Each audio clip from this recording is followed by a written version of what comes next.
একটা ঝামেলায় আছি।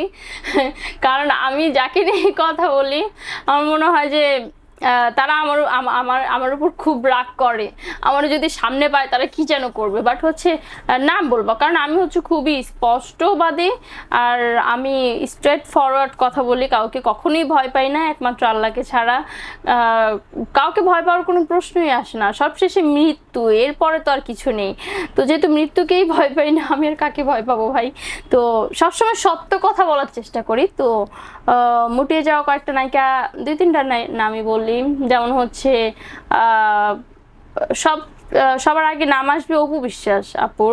কারণ আপু হচ্ছে আগে একটু অনেক স্লিম ছিল, এখন হচ্ছে অনেক মুটিয়ে গেছে।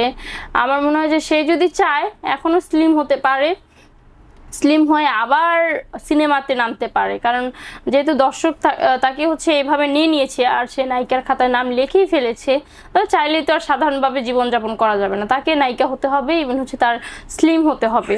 হ্যাঁ, সে চাইলেই পারে। আর আরেকটা হচ্ছে যে পরিমণি আপু, সে হচ্ছে অনেক মুটিয়ে গেছে।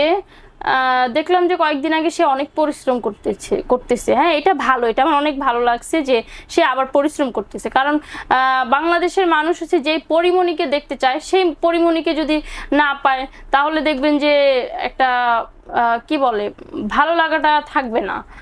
আরো কিছু কিছু নায়িকা আছে যারা হচ্ছে বিদেশ চলে যায়, কেউ কেউ বিয়ে করে ফেলে, বিয়ে করে মুটিয়ে যায়, তারপর আবার আসে যে নায়িকা হতে, তখন কিন্তু তাদের নায়িকার ক্যারেক্টারটা হচ্ছে নায়িকার ইয়েটা মানায় না। তো এটাই বলবো যে মুটিয়ে না গিয়ে আবার হচ্ছে স্লিম হন, স্লিম হয়ে আবার নায়িকা হতে আসবেন। মুটিয়ে গেলে নায়িকা হলে কিন্তু ক্যামেরায় ভালো লাগে না, ওইটা দেখতে খারাপ লাগে।